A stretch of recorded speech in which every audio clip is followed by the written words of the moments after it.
When I got home from college one day, Mom told me that the invitation had arrived for Uncle Marcus's son Darius. We were leaving Wednesday. Get your things ready. Now, I wasn't exactly excited about this one. Uncle Marcus was my dad's cousin, and there had been some tension between our families for a while. The reason? Uncle Marcus had come to our house with a marriage proposal. His son Darius wanted to marry me, but Mom had shut it down immediately. Nia is still studying. We don't want to rush her into marriage. Let her finish college first. Darius's mother did not take that well.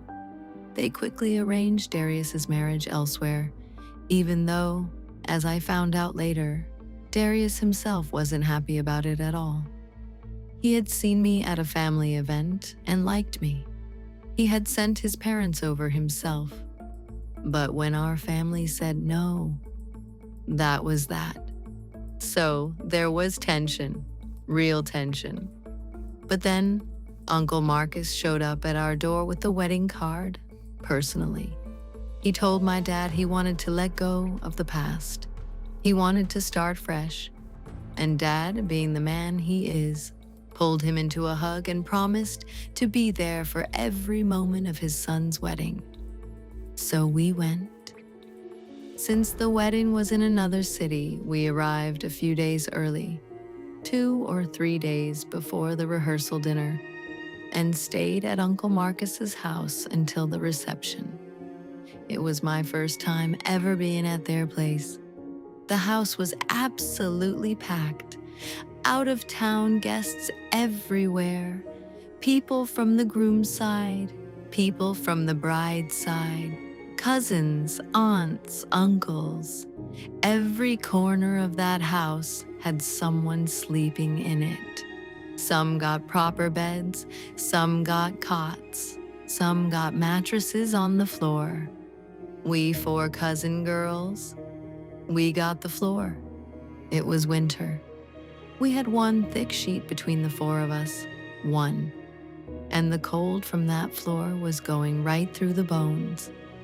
I'm not exaggerating. I lay there shivering, staring at the ceiling, wide awake while the others drifted off one by one. Tiana fell asleep. Brianna fell asleep. My sister Jada somehow grabbed a corner of the blanket and knocked out. And I was lying there with one corner barely touching my legs.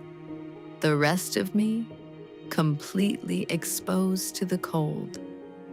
I needed a blanket. Now, before leaving for bed, Aunt Denise had told us clearly, if you need anything for covering, there's a chest in the courtyard. Extra blankets are in there. Help yourself. Simple enough, right? Except when I finally gathered the courage to get up and go to the courtyard, the power was out. Complete darkness everywhere. I stood at the doorway for a moment, telling myself to just go. It's just a courtyard. The chest is right there. Just grab something and come back. I took a few steps forward, and then, out of absolutely nowhere, a black cat that had apparently been resting on top of that chest launched itself into the air and landed right near my feet. I screamed. Not loudly, just a short, sharp gasp. But my heart left my body completely. I turned around and ran straight back toward the room I had come from. Except, I didn't go back to my room.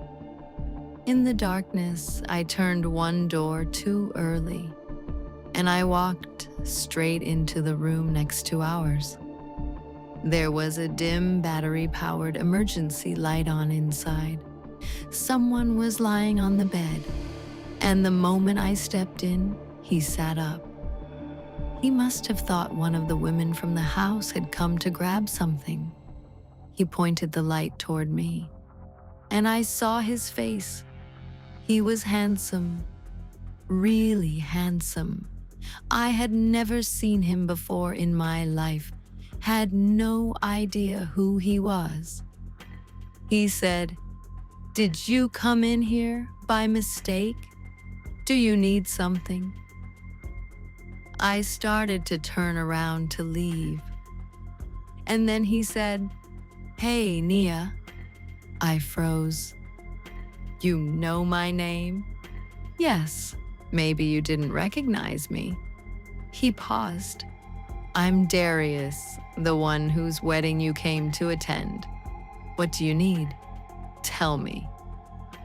I stammered out that I was cold, that I couldn't sleep, that I just needed a blanket. Without even blinking, he said, "Sleep here.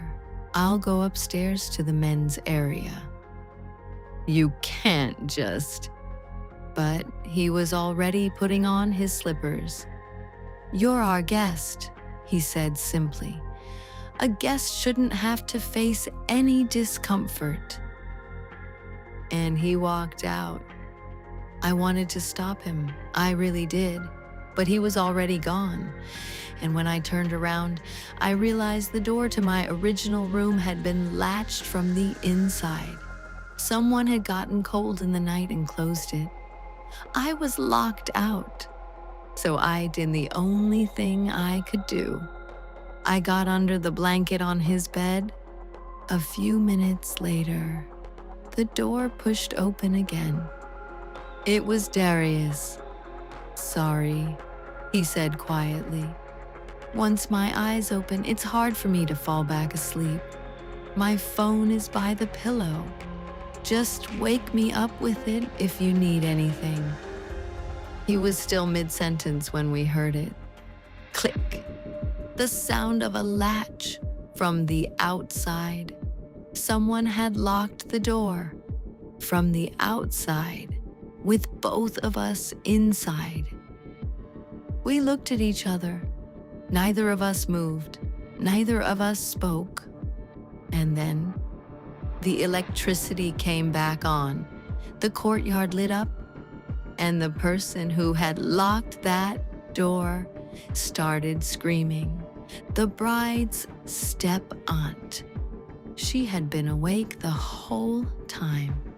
Whether she had followed me or happened to be outside, I still don't know.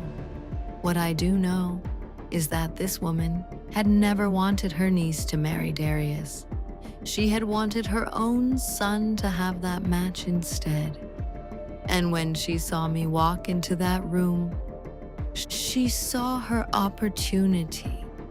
She gathered 2, 3, 4 women. She built a story out of nothing. And by the time those women unlocked that door and burst inside, what they saw was me lying on Darius's bed under his blanket, and him standing near the door, stunned. That was all they saw. But in that moment, it was everything they needed. The chaos that broke out in that house. My parents couldn't lift their eyes. People were whispering, staring, pointing. Darius's parents were furious with him. Everyone was talking over each other. And me? If you had cut me in that moment, not a single drop of blood would have come out. I was completely, utterly empty. I was innocent, completely innocent, and I was being destroyed for it. Darius tried to explain. He tried to tell them exactly what happened. The darkness, the wrong room, the locked door. But no one wanted to listen. No one was ready to hear it. And that's when he stopped talking and did something no one in that room expected. He got angry, not defensive, not panicked, angry. He stood up straight and announced, loudly, clearly, in front of everyone, "Fine, if that's what you all want to believe, fine. But this wedding is not happening. And if I am getting married today, it will be to Nia." This girl did nothing wrong. She was defamed by that aunt, the same aunt who locked the door herself, the same aunt who closed the door that was open. If the aunt is like this, what must the rest of the family be like, even if something had actually happened? Decent people don't drag it into the street the way she did. She has left none of us able to show our faces to anyone. The room went dead silent. My parents asked me what happened, and I couldn't speak. Not a single word. I just sat there and cried. Because how do you explain something this absurd? How do you tell people that the reason your entire reputation just collapsed in front of a house full of guests was a blanket? This defamation felt like it had been written into my destiny. I accepted it. My only mistake, and I have thought about this 1,000 times since, was that I didn't wake someone up. I didn't want to disturb anyone. Everyone was tired. The chest was right there in the courtyard. It should have taken 30 seconds. I had no idea that one woman was wide awake in the dark, watching, waiting, and ready. But here's the thing about God. He sees intentions. He knows what's in people's hearts, even when no one else does, even when the whole room has already made up its mind. Darius's wedding party never left for Atlanta that day. Uncle Marcus sat down with my father. They talked. They understood, these two wise men, exactly what kind of woman that aunt was, and exactly what she had tried to do. And then they did something that left everyone who had been laughing at me completely stunned. They asked for my hand, for Darius. They didn't care what people were saying. They didn't need to, because the people who mattered had already seen the truth. And just like that, the destiny that had been torn from me in that moment of chaos was quietly, gently put back in place.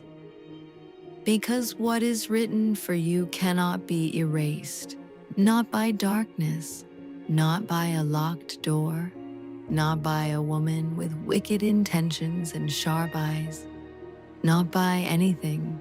If this story moved you, hit like, subscribe, and turn on notifications so you never miss the next one. Share this with someone who needs to hear it today. Stay kind, stay patient, and trust that what's meant for you will always find its way back. See you in the next story.